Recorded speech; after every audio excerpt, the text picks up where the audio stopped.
Hello, I'm David, And I'm Lucy. and welcome to a special episode of Tudoriferous. Very special episode. Very special indeed, because now, for the first time ever, and hopefully not the last, we have a guest, because our subject today is... Parliament in the time of Henry VII and before, and maybe a bit after. Yeah. The usual snappy title. And of course, for that, we need someone who specializes in Parliament. So we have delighted to have on the podcast John from the Primetime podcast. Hello, John. Hello, thank you very much for having me. Thank you for coming. Yes, it's brilliant. They always do that on podcasts. Someone says, thank you for having me. Then they say, oh, thank you for coming. No, thank you for having me. Well, I mean, I'm chuffed to bits over here. This is great. Thank you so much.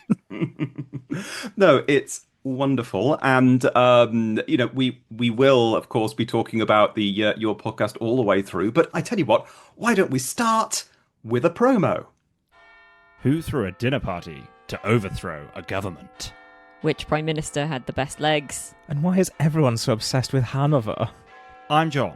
I'm Rob. And I'm Kit, and we are Primetime Prime Ministers, and we're ranking all the British Prime Ministers from Robert Walpole to the modern day. We'll take a biographical look at their lives and premierships and look at their lasting legacy, what they did for this country. Like who invented the sandwich? What happens when you release a mandrill at a seance? What was the first smutty poem to be read in the House of Lords? It's not all about the antics. There are some things in here to take very seriously. I take nothing seriously. I exclusively listen for the antics. They'll get a score out of 100, and then we'll determine if they deserve. A write-on or a write-off? And eventually, they'll have it out in the House until we discover... The ultimate Prime guy. I don't think we're calling it that. Optimus Prime. Prime and Dine. We're Primetime Prime Ministers. Find us wherever you get your podcasts. So, yes. So, going to be really interesting. I mean, we've obviously encountered Parliament or people who are in Parliament, but because, Henry VII had to use them every now and then, but we'd really like to know. We've heard very little about them, though. I don't know any of the characters in it. I don't know if anybody knows the characters in it. I think that's probably because you actually do know quite a few of the characters, but they didn't see their role in it as being that important, or they had plenty of other roles. I mean, they all do, don't they? Yes, it's a real theme that everyone does everything, isn't it? Mm. Oh, blimey, I bet poor Lord Dobney was in there. Just... Yes, absolutely. Fantastic. So, it's very much in your hands how you want to play this. But tell us, oh John, about Parliament. Absolutely. So, yeah, thank you for having me. So, I'm going to try really hard not to consistently say, unlike today, and compare against Parliament as it is now, because much as I adore doing that, and I love that we can do that, the two are so far apart that the comparison just isn't really that helpful. And to highlight that, I'm going to give you one comparison, which is that we see Parliament today as being a kind of continuous full-time institution. I mean, there are long weekends and school holidays off, but Parliament's still running most of the time, right? In the 15th century, Parliament wouldn't happen unless the monarch called for it, which they would only do every 3.5 years or so. And when they did, it might run for 2 or 3 months, and that was it. Was that a sort of set time, this 3.5 years, or just that's how it panned out? That's how it panned out. Right. One thing that definitely made it happen more often was that they wouldn't be able to raise taxes, as in to collect any taxes, unless they called Parliament. So you didn't want to leave it too long, or else you weren't going to get any money. There were some exceptions to that, and we can talk about that later. But broadly, the monarch needing taxation was the kind of number one reason why they would regularly call a parliament. There is more to it than that. I think Elizabeth boasted later on that she barely ever had to call Parliament. For them, it wasn't necessarily something that would be seen. It wasn't a good idea to call it all the time. That was just wasting people's time. And in fact, about half of the people in the House of Lords probably wouldn't show up to any one Parliament, and getting them to show up was really quite difficult. So if they and did Elizabeth had an alchemist, so she didn't need to call to Parliament to get taxes, did she? I'm sure that gold was going to come any time soon. Any moment. Yes, and Henry had Empson and Dudley, which was a little more effective. Yes, and they will come up in this episode. Oh, Good. Oh, good. Although I will admit that I pretty much got to the end of my notes and then noticed that I had a message from David saying, "Who were the important people?" And I went, "Oh, people, yes, there are people. We need to add those." Because the thing about Parliament is it sort of exists as a structure and doesn't necessarily respect any individuals within it. So I'm mostly going to be talking about the structure, but I will try and talk a bit about which positions were most important and therefore who would have had quite a lot of say. yeah. But so yeah, Parliament was barely ever called, didn't last for very long when it did get called, and yet Henry VII summoned his first Parliament on the 15th of September 1485, less than 4 weeks into his reign, and 6 weeks before his coronation. So clearly it was a very important step in establishing his reign. Was that to reverse the attainders that had been put on his followers? Yes, that was definitely one of the things that he did early on. And two other potential things that he need. Well, I mean, actually, weirdly, taxation wasn't on his list for that one Parliament. But two things that were on his list were Parliament. Well, it's not entirely clear if this was something that he requested, but it was definitely something that he requested. Parliament suggested that he should marry Elizabeth of York. Oh, what an idea. I know. Which he'd already promised to do. Yep. But by getting Parliament to suggest it, it was something that was required of him, called by the nation. And so he also passed laws basically saying, I am the king. All of my friends are now back in. And this is all going to work. And no one can sue me and suggest that I am not king. So, yeah, very, very important that he established that, probably before his coronation. Or I say before his coronation, actually, summoning Parliament took a while. So, although he initiated the summoning of Parliament before his coronation, they didn't actually meet until November, which he had been crowned, I think, about 9 days before. Gosh, it's a good job that Liz Truss wasn't around. She'd have been out by the time Parliament actually arrived. Absolutely. Liz Truss also going to come up in this episode. What? I know. She has a rather enviable position as being the first woman to have done something in many hundreds of years. But so just to really go back to basics about what Parliament is, it's one of a number of councils that the monarch could call together when they needed advice or support. So they could also summon their Privy Council, which was a small gathering of the senior and most trusted ministers. I'm sure you know this, by the way. Or they could summon a Great Council, which might contain peers and bishops and many, many other people, depending on what they needed in the situation. It could even contain, members of the clergy or elected representatives. But Parliament was another sort of option or format for a council. But it had very, very specific formal rules about who would attend and what they could do and how it worked. And that also meant that it had specific formal powers and privileges, which were very helpful. Principally, obviously, it had the power to make law, which, although there are arguments about kind of what the king's monarch could do with a decree, really they needed Parliament to pass big, important laws. So the historian Jennifer Loach gives 4 main reasons why a Tudor monarch would summon a Parliament. Firstly, to make a difficult decision. Get all Is that a decision that the king's already made? About Quite often, yes, it needs to be absolutely. passed the buck. Okay. They would involve other people in that decision, whether or not those people wanted to be involved and whether or not those people were going to, were pro the decision in the first place. They were involved and thus they were accountable for it. Secondly, to convey a message to the entire realm, or at least to everyone important who was in the realm. The message in the first case being, I am king. Very important to get that one across.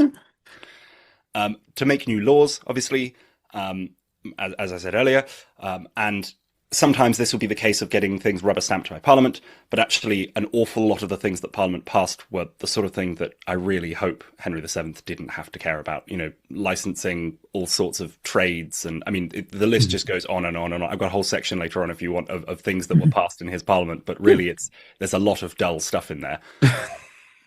I say dull. dull in the sense that you look at it and go, wow, someone had to debate about that. But as a historian, very interesting to look at and go, oh, wow, what does that mean about, what was it about the cordwainers that required them to have legislation passed? One of the most sort of demanded episodes of Tudoriferous was the episode on the alum trade. So, that doesn't surprise me because, I mean, it was, I had never knew that just how much kind of off the books money they made from the alum trade until I started listening to you guys. I mean, it's incredible thinking about it, about the idea that the monarch was secretly, subversively trading in alum. The number of things that people did behind the Pope's back, I mean, they had no respect for him whatsoever, regardless of who he was. And so finally, the fourth reason, and possibly the biggest reason why the monarch would call Parliament, as I said earlier, was to raise money through taxes. And this, perhaps most importantly, was a power that rested in Parliament alone. And it had done since the 1390s. So it was very well established that if you wanted to raise taxes, or indeed to collect taxes from lay people, you had to go through Parliament. There were, of course, 1,000 exceptions. Taxing the clergy was a bit different. There was also a tax called tonnage and poundage on import and export, basically, that was usually granted to the king for life. And there were other things, when it came to international trade that the king had a bit more control over. And obviously, all the off the books alum income definitely wasn't, it wasn't important that Parliament paid attention to that. But tax was a big part of why Parliament existed. The tax was usually the 15th and 10th.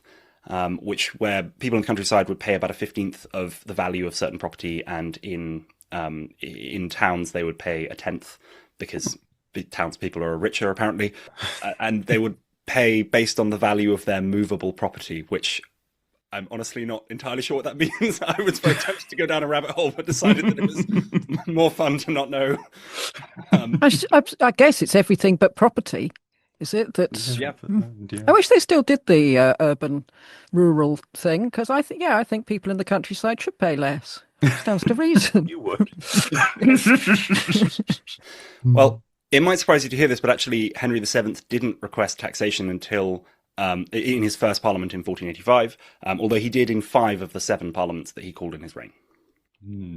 But that wouldn't have been for war. Well, there was only one that would have been for war, and that was the one where he actually came out of it richer than he went in, which is not the usual state of affairs with wars.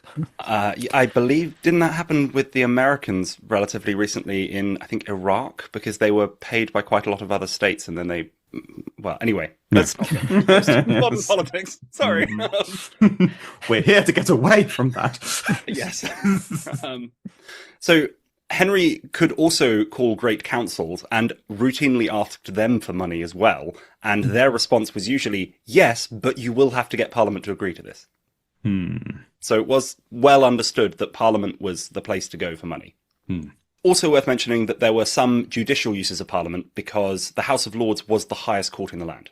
It just was. There was no... partly that's a sort of because all of the people involved in it were the highest, most important legal people. But it was also just well established by this point. It wasn't that relevant in the Tudor era, but the one thing they did do routinely was if a peer was ever put on trial, that would be in the House of Lords. Oh, but that surely could never happen. Wait till next season. Well, let me tell you about the Earl of Warwick. Oh, I was just thinking about the Earl of Warwick. That's because you know this era much better than I do. In the tower. Yes. Yes, unfortunately, the Earl of Warwick was taken, potentially, you could say hostage. You could also say that he was a ward of Henry VII in the Tower of London from the age of 10. You don't cut the head off your ward. Well, he was caught trying to break out of the Tower of London along with Perkin Warbeck. I think they were set up. And he was tried in Parliament and executed on Tower Hill. No. poor guy. So, in terms of who would be invited to Parliament, the idea was that it was supposed to cover a lot of society. And I really mean a lot of society, especially at this stage. The idea was that it was supposed to sort of reach from the bottom to the top. I mean, I say from the bottom, maybe not nobody, but it was supposed to reach all the way down to people who earned 40 shillings a year, and all the way up to the kind of richest of people. It was divided into two houses, as I'm sure you'll be surprised to hear, an upper and a lower house. And the upper house, the House of Lords, had about 90 people in it. Up to about 50 of these would be your Lords Spiritual, who would be high-ranking members of the clergy. This would involve every bishop who wasn't a foreigner, of which there were about 20. Oh. And then the rest were usually abbots and priors from the larger monastic houses, nearly always Benedictine houses. Would there have been abbesses in Parliament? Sadly not. Not at this time. Because there were before, weren't there? So there is a suggestion that abbesses would have been involved in some of the Wittans in the Saxon era. There are questions as to how much continuity there is between Wittans, well, basically across the sort of Norman invasion, between Wittans and parliaments. I don't know if abbesses had been involved in early parliaments. There are some examples of women involved in the kind of earlier Norman parliaments. So, I mean, the sort of biggest and most obvious example of that is that Eleanor of Provence was essentially the Lord Chancellor in the 13th century. And the next female person to be Lord Chancellor was Liz Truss in 2016. Hey. Well, that was successful. I'm not surprised they'd stopped doing it for some of those centuries. Well, since then, Shabana Mahmood has brought the total up to 3 women who have exercised the powers of Lord Chancellor. So, you know, we're on the up. I'm just thinking back all the way back to Eleanor Provence's episode on Rex Factor and thinking, out of her and Liz Truss, who was the least popular? Honestly, I think that's really unfair on Eleanor to make that comparison. Yes. Somebody could be considered less popular than Liz Truss. So I mentioned there were about 20 bishops and about 30 abbots. The 20 bishops were pretty much the only people in the whole thing who were guaranteed a spot. The abbots, in theory, they were from the bigger houses, but the monarch could pick who to invite. And the bishops were pretty much guaranteed a slot every time, although they weren't necessarily that likely to attend. It wasn't considered part of their kind of religious duty to be... They weren't... Although they were representatives of the church, and they were there by virtue of their position within the church, they were not there to represent the church. A little bit like if you invite a bishop to your birthday party, they're not there as a bishop. They're there because it's your birthday party. But bishops didn't bother turning up to their own diocese either a lot of the time, did they? Makes you wonder what they were doing. I don't know. Probably telling both sides they're so busy at the other end. Well, in addition to the Lords Spiritual, you would have about 45 Lords Temporal, which is your top noble, pretty much. At this point, just being a noble didn't actually guarantee you an invitation. This is the very end of the period where it didn't. Later on in the Tudor period, if you were a noble, you were in. There were exceptions, but Henry really played the exceptions to say, no, I'm not going to invite so-and-so. There was something called the Baron of Clinton, which is a title that existed since 1298, wasn't summoned to any of Henry VII's parliaments. There doesn't seem to have been any reason for this, other than that the Baron of Clinton had fought on the Yorkist side of the War of the Roses. So, you know. A good reason. Yes. Better reasons were also brought up. You wouldn't be summoned if you were a child, if you were too old to attend, if you were a lunatic, in their terminology, if you were too poor, if you had been sent abroad. Also, you wouldn't be summoned if you were a woman. Yeah. Because it's important to, you know, discredit half of your society. Oh, yeah. You've got to have some standards. Yes. Exactly. That is the thing, isn't it? If you are a child or old or poor or a woman or insane, it's like, oh, guys. Or if I don't like you. Yes. If you just... These are all exactly the same thing. What if you're heavily in debt? Does that preclude you? So poverty was a reason not to invite people. Right. But again, I think it would be up to the king's discretion as to whether or not you were considered too poor. I'm just thinking about Richard Grey, who was just completely fiscally annihilated, or annihilated himself. And then everybody piled in and took everything else. I thought, well, I mean, he's not really a suitable candidate for Parliament if he can't control his own life. people also often just didn't, chose not to attend. So it may have been that people were given an invitation and decided, or a writ indeed, which is called, and decided not to show up. Although you were sort of supposed to, but especially in the Lords, absenteeism was quite normal. But interestingly, it's actually the writ that summons you to Parliament that is what makes you a Lord. Whereas until relatively recently, it was the other way around. I promised I wasn't going to do comparisons. But essentially, the writ saying, I invite David from Tudoriferous to Parliament is what makes David a baron. As in, it would say in the writ, I invite Baron David. And in doing so, there's some question marks earlier on about whether or not your children would inherit it. But the interesting thing about writs as a form of creating peers is that actually they could be inherited by women. And that was why women were excluded, as in why you had to mention that women were excluded. So they're specifically excluded. Yes. Because if your father had been made a lord by virtue of a writ and you were his only child and you were a woman, you could inherit that. And so they had to say, no, we really mean no women here, because they did recognize that women could inherit those titles. They're really putting the effort in, aren't they? Yeah, absolutely. So finally, in the House of Lords, you would have had a number of judges and holders of senior judicial positions, such as the Lord Chancellor, the Chief Justices, the Masters of the Rolls, the Attorney General, the Solicitor General. And these positions were a little different in that they didn't actually vote in the House of Lords, unless those people were also a member by some other means. And in fact, often they would be a member of the House of Commons, weirdly. But they were there mainly to kind of draft and refine bills and basically to say, like, I know none of you know the law, but actually it says this. So if you want to change it, that's okay. But let's just understand what's going on here, because not everybody in Parliament knows all of the law. I mean, we certainly don't today. Well, why would they? Yes. I mean, it would be impossible to do it, wouldn't it? Absolutely. Especially when you've got so many prior monarchs had kind of brought in their own laws about succession. It must be very important to know who can say what laws have been there, so you can say, no, that doesn't apply. But moving on from the House of Lords, we have the lower house, or the House of Commons. Incidentally, it's something that I learned on our podcast, is that it's not actually commoners, it's House of Communes, as in communities. Although arguably, if enough people think that it means House of Commoners, then it does. And I've met plenty of MPs who think that it means House of Commoners. But this House would have had 296 members, so an awful lot bigger. And unlike the upper house, they would be elected.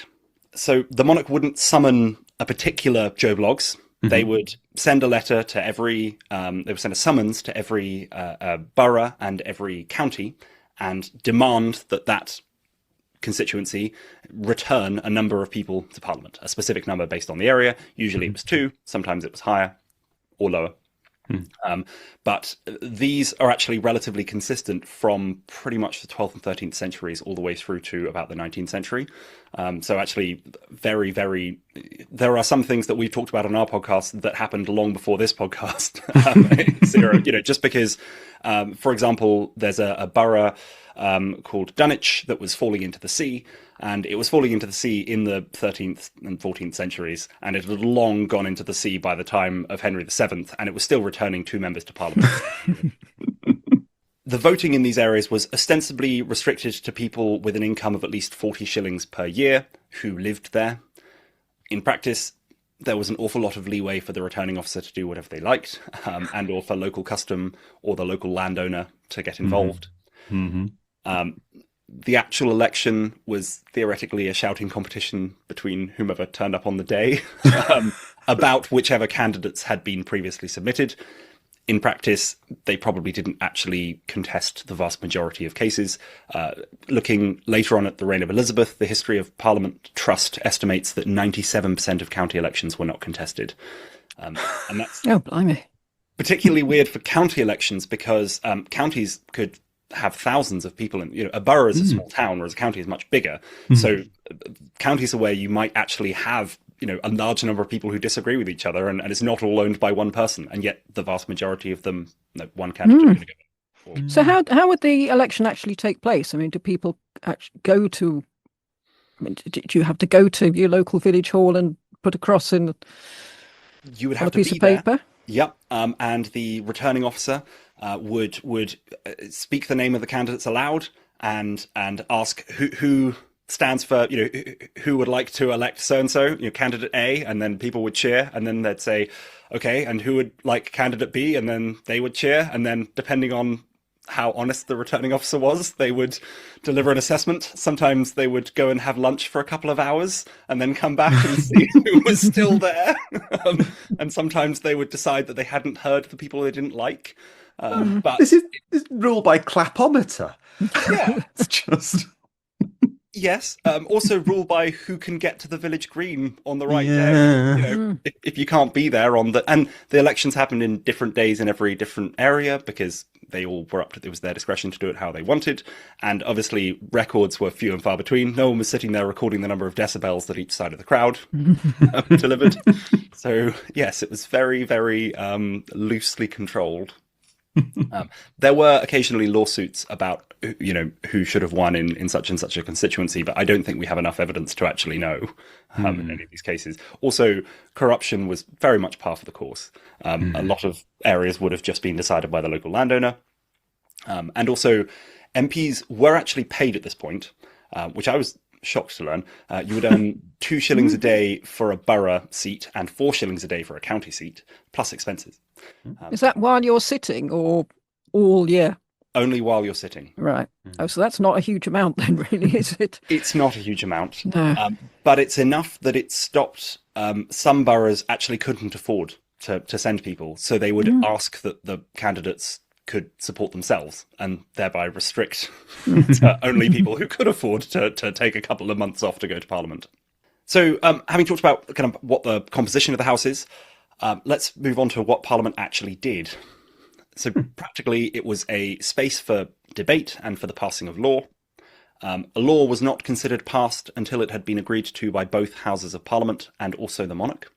And this was actually importantly held up in a judicial decision in, I think it was 1497 or 1495. It was actually halfway through the reign of Henry VII. Hey. That's the point that we look back to as going, yes, Parliament is 3 parts and we need all 3 of them. All 3 parts had existed prior to that point, but it's important to recognise that they all needed each other. And in particular that they needed the House of Commons, because the House of Commons was very much the lesser partner in the group. And that's for a number of reasons. The Lords was a lot smaller, so each individual person was more powerful. It was also made up on average of much, much richer people. And in a very real sense, it was a lot closer to the monarch. At this point, the Lords were well established as holding their parliaments in the Queen's Chamber, which is a hall in the Royal Palace of Westminster, which was a royal palace where the king lived. It was quite convenient for Parliament to be there. Henry held all of his parliaments there, but he didn't have to. If he had wanted to, he could have called them somewhere else, and Parliament had been called in other places in the previous 100 years. Whereas the Commons usually met in the refectory of Westminster Abbey, so they weren't even in the same building, and there weren't enough seats for them, so they would often be kind of standing at the edges. And yeah, this was where the monks ate, and it was probably picked because it was a large enough room. But yeah, it says a lot that they weren't even in the same building. No. Later on, I think, I want to say Edward the Sixth's time, they would be granted the chapel in St. Stephen's Chapel in the Palace of Westminster. Ah. But nope, they were still in Westminster Abbey at this point. To be fair, Parliament would usually begin with a procession to Westminster Abbey. So it's not like they were kind of too far away from the concept of what Parliament was, but they weren't in the same building as the king. Oh, and they had to, get their debates done before all the hangry monks were kind of banging on the door. Yes, and also, given that the Abbot of Westminster would actually be in the House of Lords, I do wonder about the kind of dynamic there. And one of the other things that definitely made the Lords more powerful was that many of the Lords would have, as in the temporal Lords, would potentially have owned the land and picked the members going into the lower house on their behalf. It's important to notice, though, that there are quite a few contradictions about the Commons. They were part of Parliament, they weren't in the same building. Another one is that they were supposed to represent ordinary people. And they did to a certain extent, more so than later on. But about half of their members were part of the gentry. There were people who were descended from someone with a title. But actually, I was shocked to learn that even half of them weren't, because by the time you get to our period of history in the kind of 18th century, they're all gentry. Yeah.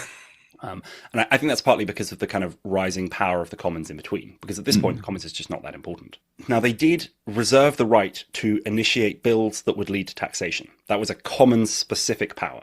And yet, when Henry VII asked for money, they only said no once. And they didn't quite say no. It was in 1504, and Henry asked for £90,000 as his feudal dues for the knighting of his son, Arthur Tudor. Oh, yeah. Oh. Yes. Arthur had been dead for 2 years. Yes. I saw some suggestion that this was a canny way of Henry getting them to look up the rules about what feudal dues are, pretty much. But they said no, and then they said, oh, well, maybe we could give you some money. How about £40,000? And Henry accepted £30,000, potentially to sort of smooth over the ruffled feathers of having asked them for money for something that had happened so long ago that the person it had happened to was dead. The Commons would also elect a speaker, so someone who was going to chair their debates and run things, and the speaker had an awful lot of control over the agenda and that kind of thing. And the way the speaker's election would work is usually that they would declare someone to be a great speaker, and then that person would insist that they couldn't, no, you couldn't possibly pick me, even though they probably already had their speech written in their pocket. And then they would be dragged to the speaker's chair after they had been duly elected. And yet it was well understood in this era that the speaker was the king's man on the inside. The king didn't necessarily pick the speaker in advance, although he certainly did for a couple of them. But even if he didn't, everyone knew that the speaker was the king's representative. I seem to remember Francis Lovell was the Speaker of the House of Commons for Richard III, and he'd actually only joined Parliament weeks earlier, and he had this meteoric rise to Speaker. Yes. And that was almost certainly because he was bestest mates with Richard. Before starting his next career as an assassin. Or at least attempted one. Where his story picked up a bit. Was he related to Thomas Lovell? No. Oh, right, okay. Because Thomas Lovell was the first speaker of Henry VII, and I was just staring at my notes wondering if I'd made a mistake. No, I checked that when I did Francis Lovell's episode. Thomas Lovell was the speaker for Henry VII. He was a long-time servant of Henry. He had fought with him at the Battle of Bosworth, and Henry made him Chancellor of the Exchequer before Parliament even started. And then he went on to magically be elected Speaker. Well, he didn't have that many people to call on. He only had the people who'd been with him in Brittany and had fought with him. It was quite a small pool of very loyal people that he knew he could trust. So, yes, it's obvious that they were all going to be given all the jobs. And Sidge, I remember hearing on one of your most recent podcasts something which hadn't clicked with me before, that the Chancellor of the Exchequer had to be from the Commons. Is that right? And is that the case at this point? So technically, I think it was normal, but not always. And I think it would be another couple of 100 years before that was set in stone as being the only way. But it was quite normal for the Chancellor of the Exchequer to be in the Commons, because the Commons were the ones who would authorise the collection of taxes. And it was a kind of good PR move to make it one of the Commons who was the Chancellor. Thomas was probably appointed Chancellor after he had been elected a Member of Parliament, which, again, he probably wasn't competitively standing against anyone. But if Henry picked an up-and-coming MP to say, right, you, person that I don't know, who I actually know really well, I'm going to make you my Chancellor, that was convenient for him. So later on, there would be Chancellors in the Lords, but again, the Commons and the taxation do go together very strongly. And actually, just back to Thomas, he would then be the person who formally petitioned Henry to marry Elizabeth of York. Which, again, very convenient for Henry. What if he'd said no? I think if he was going to say no, they wouldn't have asked. Yes, that's fair. Oh, this poor girl. She keeps being promised to be no, yes, but no, yes, but no. He's really going to have to be persuaded to this. Oh, thanks. At least not marrying my uncle. Well, yes, but no is quite normal for parliaments. Yes. So that's pretty much it in terms of what I largely prepared. But I do also have a paragraph from Michael A.R. Graves discussing the 192 acts that were passed in the reign of Henry VII. Oh, go on. And I just thought it would be helpful to give an example of what Parliament does, because although it sounds very formal and very important, a lot of the things that they did kind of fell below the level that I would have expected Henry to really care about, and were actually just about making the country work, especially because they only sat every couple of years. So you'd probably... Butchers have been complaining about something or other, cheap French meat for a really long time. So now it's time to actually do something about it. I don't actually know if you could have got meat across the channel quickly enough now that I think about it. So again, according to Michael A.R. Graves, over 20 acts restored attainted persons, or more usually their surviving heirs. The lawyers' hands were writ large in legal reforms concerning murder, abduction, quite different. Bail, fraud, and counterfeit writs of error, perjury, which was 2 acts, jurors' untrue verdicts, landowners' deer, pheasants, and partridges, which were protected. Acts ranged geographically from Calais, which there were 3 about, to the Isle of Wight, to Berwick and Carlisle. Manufacturers and merchants supplying small domestic markets were shielded by protectionist measures against imports of foreign bowstaves, silk, lace, ribbon, and wine conveyed in foreign bottoms, whatever that meant. London has always loomed large, with 2 acts concerning its mayor and others on its exports, and the affairs of its broiderers, butchers, drapers, upholsterers, and the merchant adventurers. Sounds like an amazing job. I think Caxton was a merchant adventurer, wasn't he? I seem to remember. Yes, that might be one of the many euphemisms they had for spy. To be honest. So did England's staple industry, cloth, the deceitful making of fustians, worsted shearers. No, you had to put your foot down on that, I think. 2 acts about worsted shearers and woolen cloth, 3 acts, were all subjects of statute. Every aspect of England's economy was grist to the parliamentary mill. Cordwainers, tanners, and itinerant pewterers, hats and caps, weights and measures, 3 acts, the sale of salmon, servants' wages, and the fry of fish in Norfolk and Suffolk. Just there. Just you could fry fish. Hang on, was that else. hats and cats? Hats and caps. Oh, caps. Oh, I was just wondering what legislation they're making against cats. I'm sorry. I don't know of any feline legislation. I'm sorry. Penal laws were directed against vagabonds and usurers, 2 apiece.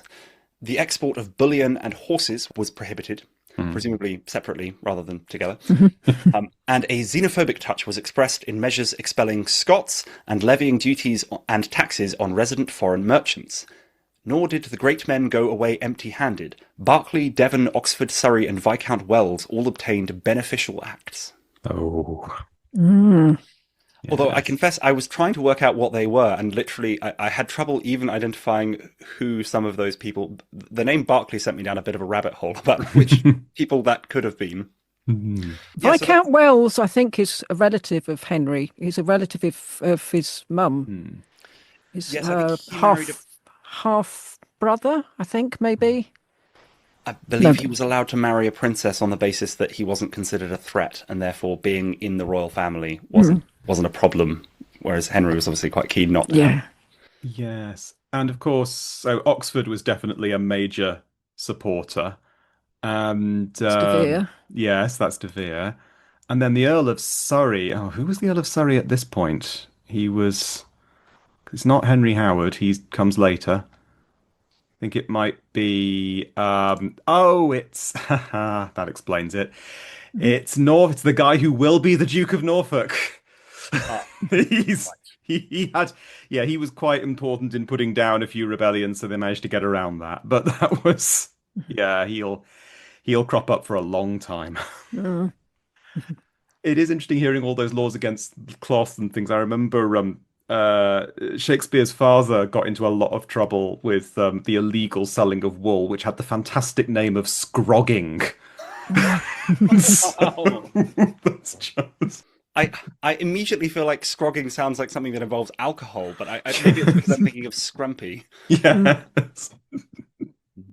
You've mentioned in that list the corruption of jurors as well. I remember that was a big problem. They seemed to make several laws about that because people were just ignoring them, and they just had to keep reiterating, no, the jury is meant, it's not meant, you're not meant to tell the jury what to decide.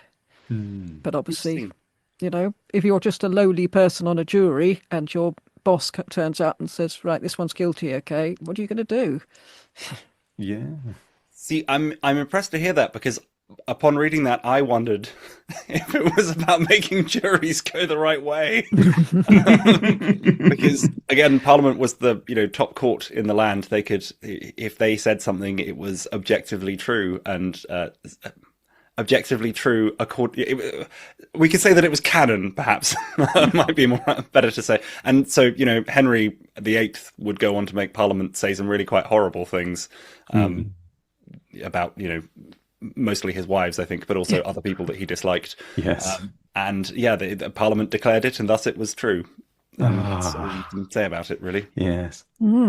I've just been checking my sources, and I'm sure you could see how a terrible mistake I'd made here. I'm afraid the Earl of Surrey was not Thomas Howard, 3rd Duke of Norfolk, who will later become important. It was his father, Thomas Howard, 2nd Duke of Norfolk. Yes. As opposed to the famous one's grandson, Thomas Howard, the 4th Duke of Norfolk. Can they not have a different name? Well, at this point, it's tradition. It would be wrong to change it. So that's kind of what I pulled together about the background of Parliament and what it was and how it worked. Brilliant. But also do feel free to ask me things. One of the things that I've just noticed a bit on the a note here saying how much in large capital letters, which means I left myself a note to research something, but it's okay. Yes, do feel free to ask me other questions, because I've done quite a lot of reading. I just wasn't really sure what would be helpful or specific to go towards this. No, that's brilliant. So I think, you've already mentioned a couple of them, but who were the big characters in Parliament at this point?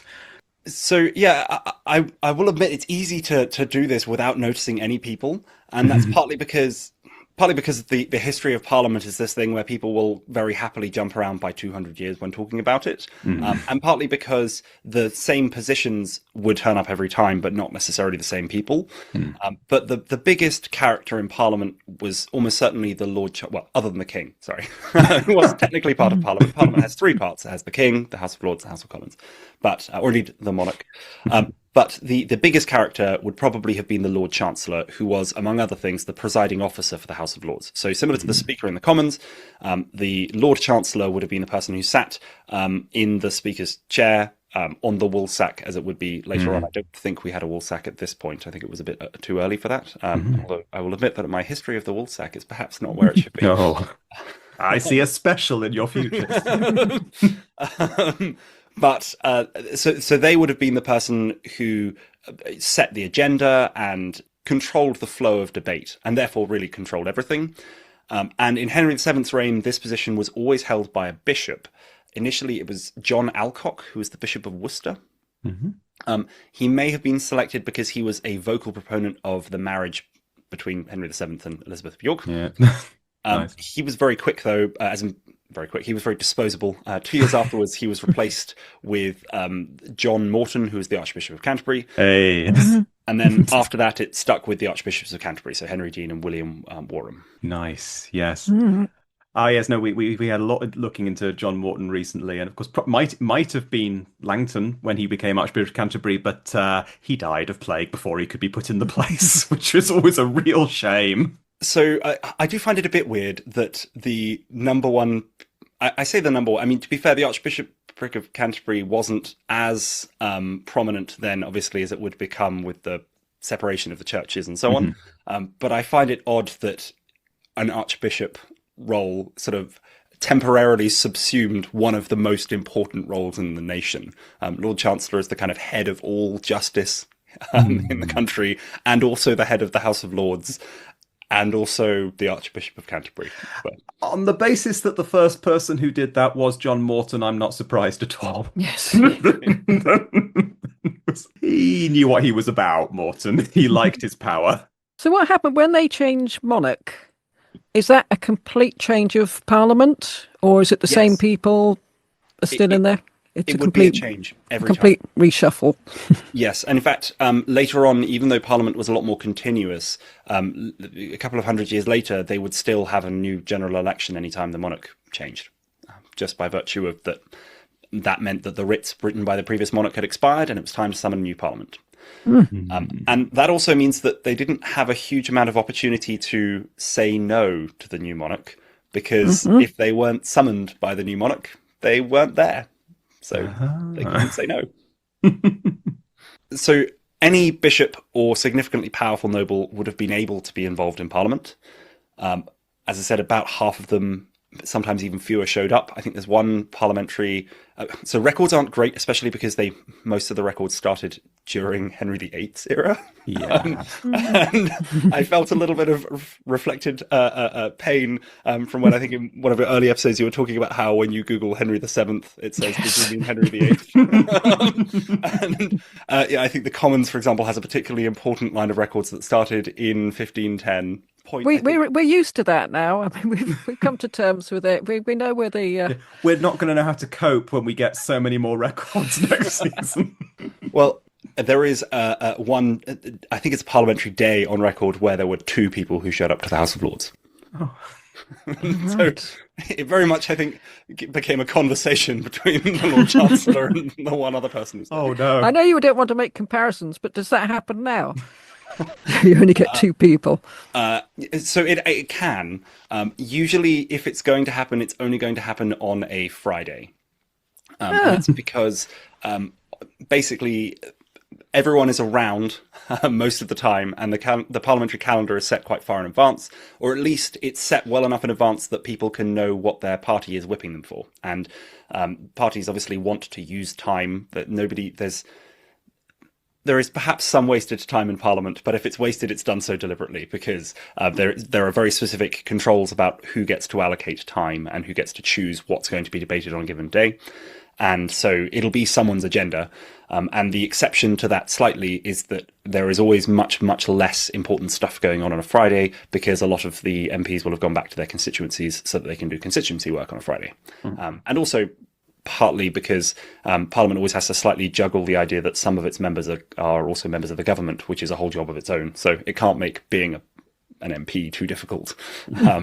But there have been cases, therefore, especially adjournment debates, which are the last thing of the day, which can be a little bit less serious. And there's one very famous instance where Penny Mordaunt did a speech about poultry, and she admitted later on, I think possibly on something like Would I Lie to You, or some really, in a really public place, she admitted that she had done that debate because she also happens to be a member of the Naval Reserve, and her fellow naval officers bet her that she couldn't get the word cock into the House of Commons 5 times during a speech. So she did a speech about poultry. There's also a famous story from a couple of decades ago, actually, about a parliamentarian who very, very late at night came out as gay in the middle of a debate, and no one noticed because it was far too late and everyone was falling asleep. He'd probably been psyching himself up for this for weeks and weeks.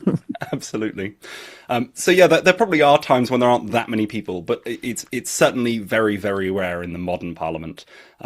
I would say that if you're up and talking and there's no one there, it would probably be because there's some specific reason why no one's there, like no one wants to be associated with it. They don't usually continue to hold parliament when there's no one there. Figures. And I suppose at least nowadays you tend not to have plague as being one of the reasons, I suppose. Yes, absolutely. Well, I mean, during COVID, they had to figure out ways for people to dial in, and they then quickly removed them all as quickly as possible. Yes.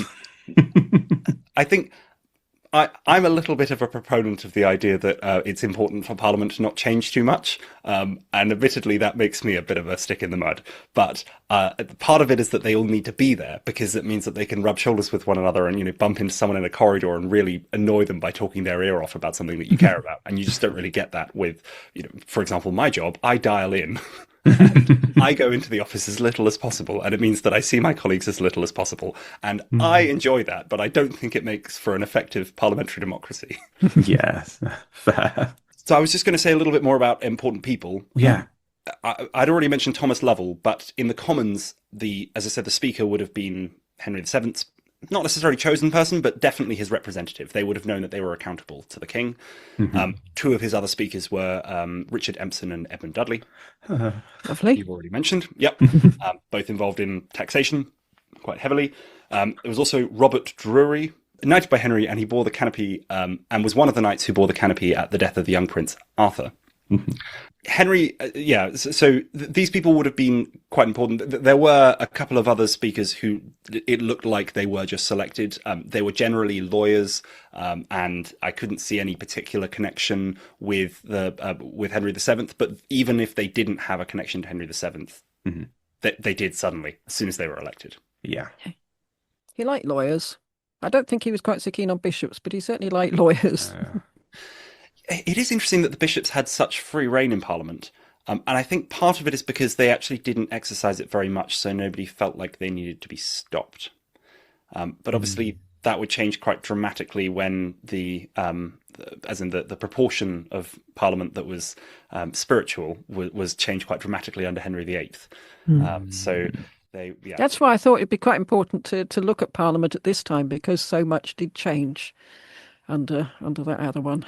One thing we're really finding is that although we think of the Tudors as a period because they've all got the same name, I mean, it really is the late medieval period under Henry VII. It's a completely different world later on. It is, and I think it was really important for Henry to look like he was doing what people had done before him. And especially, I think, going back, trying to keep up the traditions of the last 50 years, in as much as there were traditions that had, survived across the Wars of the Roses, because he needed to look like he was the person doing what the king had always done. And especially with his first parliament, I mean, an act saying "I'm the king" became a very normal thing for Tudor monarchs to do, but it had also been done by some previous people. Whereas, the next couple of monarchs were a lot happier to use Parliament for other things. For Henry VII, it was important because people would be saying, "Sorry, you who? Who is this person? We've never even heard of him." And then suddenly he pops up and says, "I'm the king." So obviously he does need it ratified. I mean, he's already had it ratified by God, obviously, but Yes, but it's important that everybody else knows that. Yes. And so he summoned people from every county and every borough to come and accept that he was king. Speaking of, people who were very keen on Henry being king, obviously there, as you say, there were no women sitting in Parliament, but was there any way that, say, someone like Margaret Beaufort could influence what's going on? Yeah, so there were definitely no direct women sitting in Parliament. And we already spoke a little bit about witans and abbesses. That doesn't mean that women didn't have indirect influence there. There's certainly, someone as powerful as Margaret Beaufort potentially could, especially because women could own land under certain conditions. I think they pretty much had to be a widow to do so. But if they owned a lot of land, then potentially they could be the person picking the parliamentary representative, and that parliamentary representative would say the things that they wanted them to say. That wasn't necessarily, the Commons wasn't as powerful as the Lords at this point. So that controlling, one or two or a handful of representatives wouldn't mean all that much, but it was a degree of control. It's also just really important to remember that women were involved in society at all levels and could interact with people. And I mean, not to jump ahead too far or anything, but I think Anne Boleyn shows us that a woman saying, "Hey, why don't you do this?" with a very leading suggestion to a man can completely change history. So there definitely would have been people who were influenced by women. I was actually a bit surprised that they didn't have abbesses in Parliament at all, given that they had abbots. And certainly the monastic or the spiritual side of it would have been a bit of a barrier to women, because the church was not exactly, was quite a misogynistic institution. but pretty much everybody else could have been influenced by, and would have been influenced by the people around them, and that includes plenty of women. Yes. Brilliant. So we've mentioned, that an awful lot of Henry summoning Parliament to kind of rubber stamp his decisions, and he's got the Speaker in there, and he's got his very strong allies in the Lord Chancellors to make sure everything. So could they really do anything against him? The short answer is no. Later parliaments, and indeed some earlier parliaments, used to impeach royal ministers, and so by denouncing so and so, they could make it clear that they disagreed with the monarch. But Parliament really couldn't at this point, partly because they were summoned and staffed by the king. The king would choose the people who would set the agenda. There was just a lot of control over who would be invited and all of that. So they were never going to be made up of people. They were never going to have a significant proportion of people who were anti the king. There are definitely cases in other times when Parliament could hold the king to account more, but one of the things that sort of a couple of hundred years later would happen is that Parliament would be called an awful lot more often, which made it easier for them to hold the king or the monarch to account, whereas obviously once every 3.5 years for a couple of months just isn't that much time, and especially when somebody else is setting the agenda. As I said, out of the 5 times that Henry VII requested taxation, they gave him money every time, and one of those times they tried to say no and ended up giving him still a third of what he'd asked for. The king also had the power to just change bills. In 1497, he altered a money bill just to say, oh, this doesn't include Oxford, Cambridge, Eton or Winchester. Because? Do we know why he chose them? I'm not 100% sure. I presume the impression that I get is that this power to alter bills relied on him acting within what Parliament had kind of intended with the legislation, which sounds very fluffy and is very fluffy, but he barely ever used this power. So it wasn't just the authority for him to make the changes that he wanted. So I presume it's because monastic houses asked him not to, not to tax them, and he said yes, and agreed not to tax them. But it would certainly... This was a very limited power. He did not use it a lot. And I wonder if it's because if he undermined Parliament, that reduces their ability to prop him up as king. Yeah, I suppose it's a symbiotic relationship between all 3 of them, isn't it? If it's going to work. But it's another of those many, many, many occasions where everything is just based on norms and a nod and a wink. Yes, and that's really why the idea that Parliament changes is a kind of glacial thing that happens over a really long time. A lot of people like to say that the House of Commons was on the ascendancy at this point because it was slowly becoming more important, but that was a series of small steps, each of which was not necessarily, it wasn't inevitable as a result of previous things. Really what surprised me the most is that even though the House of Commons had for more than 150 years had the exclusive right to taxation, that they were still considered the least important house. And it just kind of makes me think that, just because somebody, maintenance workers have the keys to important buildings, that doesn't mean that they're the people who run them, even though they have the power to shut people out. Yes. This is obviously quite sort of summoned to London. I was just thinking there's other parts where England has jurisdiction. So we heard a little in one of our early episodes about the Stannery courts in Cornwall. But, I mean, what's going on in places like... I don't think Wales is officially absorbed yet. I'm not sure. I think it happened during this time that they started requesting Welsh parts of Wales, boroughs and counties to send. Actually, I want to say counties. I have a feeling. So I think boroughs are specifically recognised by the monarch one by one. So I think it would have started with being Welsh counties being asked to send MPs. So that didn't happen at the start of Henry VII's reign, but it was happening by the end of Henry VII's reign. Obviously, Scotland was a different country. Well, yeah, different country. That's why I didn't bring it up. Yeah. Yes. Also, Parliament had been able to meet anywhere and had previously met in York, for example. But at this point, it was quite well established in the Palace of Westminster, but so was the king. The king would not move out yet, and there are quite famously, actually, I would say about 20 years ago, during a restoration of the roof of Westminster Hall, which is the kind of largest hall in Parliament, they found tennis balls in the ceiling, which must have been left there by Tudors, and probably, I mean, the obviously. Definitely, we have no proof of this, but the assumption is that it was Henry VIII playing tennis in Westminster Hall, because who else would? But You do kind of feel if anybody sort of whacked it that hard and then just said, "Oh, just leave it up there." yeah, but it was a royal palace first, and I mean that's why they didn't even have room for the Commons in there. They found a room for the Lords just about, but Did Calais have to? Was that a yes. electoral? Calais was a constituency. It was recognised as being a borough, and it would send, I think, 2 members of parliament. And I haven't actually looked at this myself because my colleague Rob talked about this on our podcast, and so I'm taking his word for it. But he mentioned that on the Wikipedia page for most, when you look up some constituency from 1312, and it'll tell you what kind of happened to it next, and you can trace its history to today. If you look at Calais, I think it says something like subsumed by France. Which is not what happened to most of our constituencies. No. Well, some of them were subsumed by the sea. Yes. Yeah, Dunwich. Still technically part of it exists. I've been there.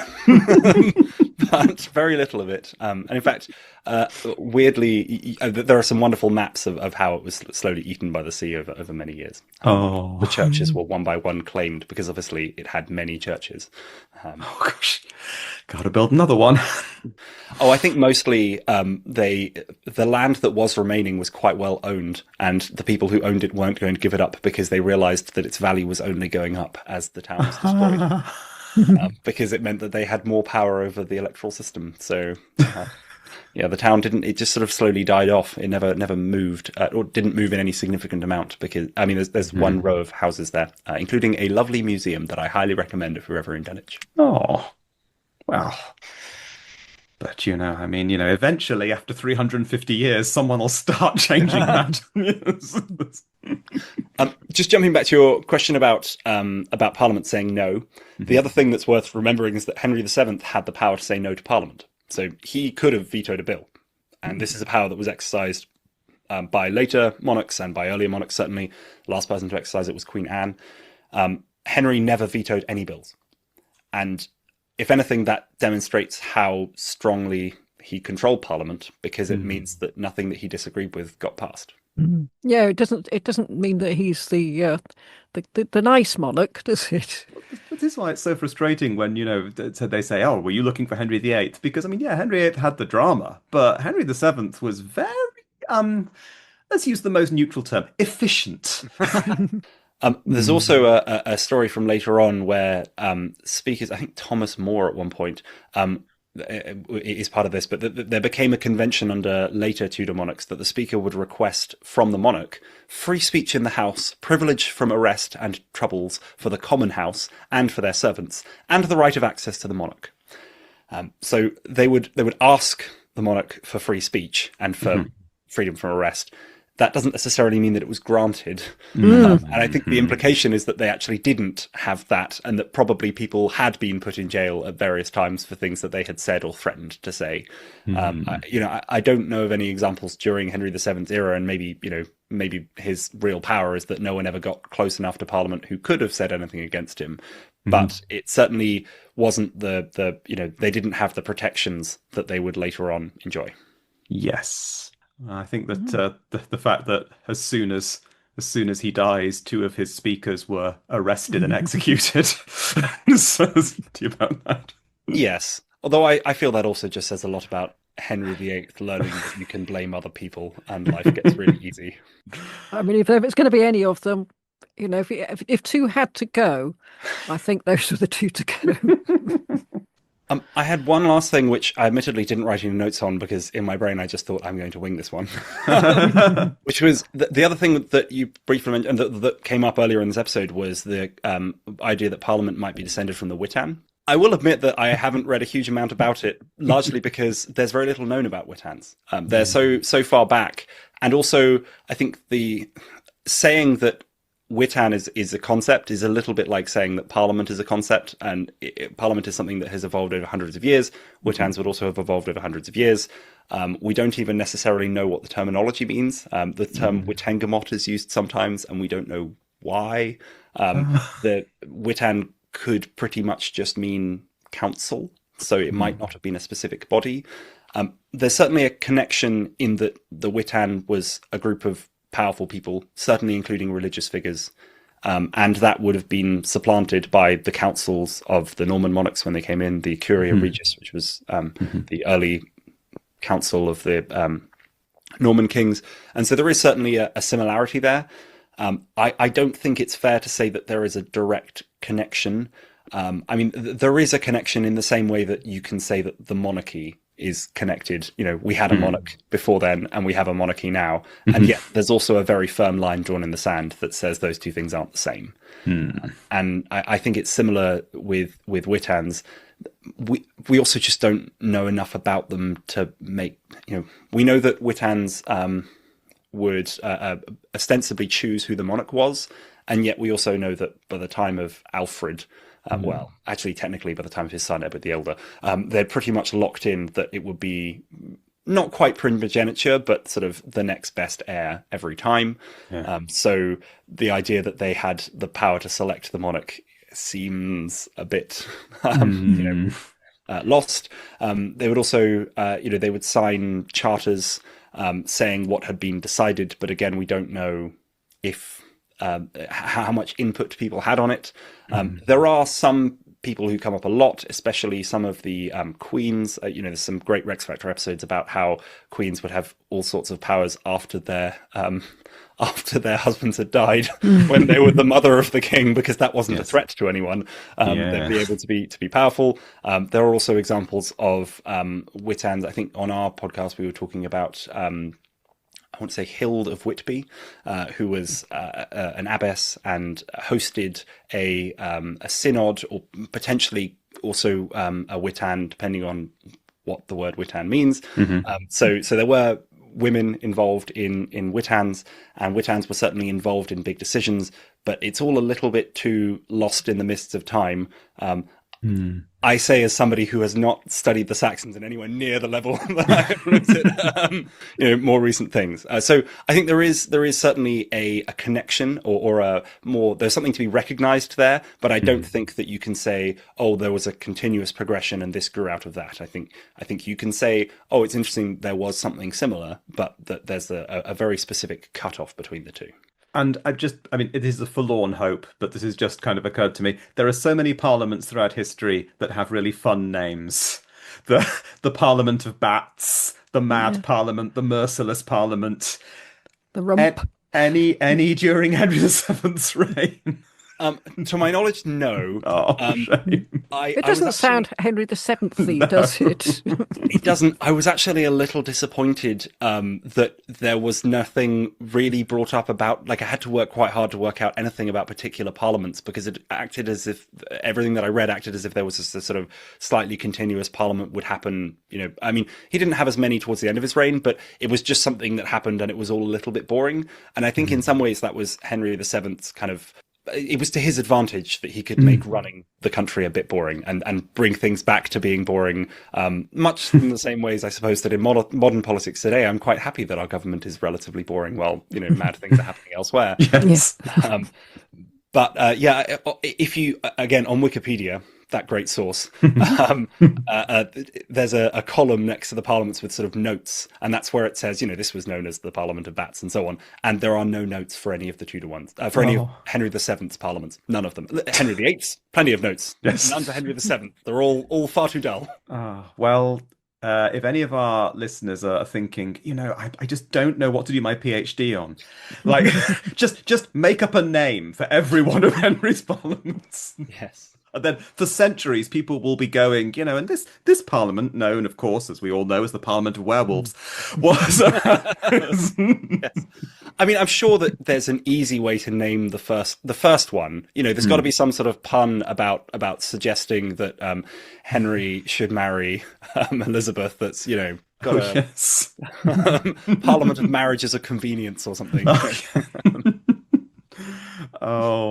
we do not have your pun game. Oh, I'm really struggling right now. I can't think of of a properly funny pun. We don't do nearly enough puns on our podcast. We need to pun up a bit, I think, don't we? Brilliant. Well, thank you so much. That was really great. Really fascinating. And thank you for being our guinea pig as well. Yes. Thank you so much for having me. This is such a privilege. I actually had a conversation with David where he kind of said, "Oh, are you okay doing this? I know you've been quite busy recently, and work has been pretty nuts." And I have to say, this is actually what kind of kept me going. I was really excited to do this, and I've been reading books about Tudor parliaments as I go to sleep, and it's been really fun. Wonderful, because Parliament is a sort of black hole, really, as far as everything that we've done so far is concerned. I mean, we've barely mentioned the P word, I don't think. Yeah. I mean, I think like many more, I think John has kind of shown us why, because it was all running very smoothly in the background. Yes. We just have the people closest to the king, and that's all of them. Yes. Well, yeah, and I was actually shocked at how small the House of Lords was, with only 100 people. But also, the House of Lords, by another name, is pretty much the Great Council. So when we say the Great Council said that Henry could have money, he would need to confirm it by Parliament. What they were really saying was, yes, we will agree when Parliament comes around, but just summon the Commons so that they can suggest it, in heavy air quotes. If they know what's good for them. Yes. So a lot of the important stuff in Parliament had been decided long before Parliament sat, and they knew it, and they would rubber stamp it and then get on to their legislation about cloth. Yes. It's an important thing, especially with all the cloth embargoes with Burgundy early on. So yes, we've already had a promo early on, but just in case somehow our listeners need more committing, and why would they, to listen to Prime Time? Tell us, what are you, but what are you doing at the moment in Prime Time? Thank you. So we rank all the British Prime Ministers from Robert Walpole to the modern day, and right now we are deep into the American Revolution, or as a British person, I should probably say the American War for Independence. And we're covering Lord North, who is the man who lost America. I'm sorry, that's a huge spoiler, but if you didn't know, America isn't part of Britain, and we're not responsible for them anymore. One thing I am loving about that is, I'd thought many things about Lord North, but sassy was not one of them, and yet I am really getting. Yes, he's good fun. I think the thing I've really come to terms with Lord North is that I feel quite sad for him, because he resigned many times, and the king said no every time. And at one point, he, at his really lowest ebb, he basically begged the king to let him go. And the king essentially said, "Well, I never took you seriously before, so I haven't even entertained any other candidates." And North was just left going, "What, did you think I didn't mean it? I want to go." Oh, he's your Bishop Fox then. Bishop Fox at about the age of about 120 goes saying, "Please, just let me die." Bishop Fox, he is emaciated, he's blind, he's already outlived one king, and nobody's letting him retire. Oh, you shouldn't make yourself useful. And North tried that, but still. Yes. I mean, yeah, he had many opportunities to save things that he did not take. Oh, superb. Well, I think then all that's left to be said is, again, thank you so much. That was fascinating. And thank you. We will see everyone next time. Goodbye. Goodbye.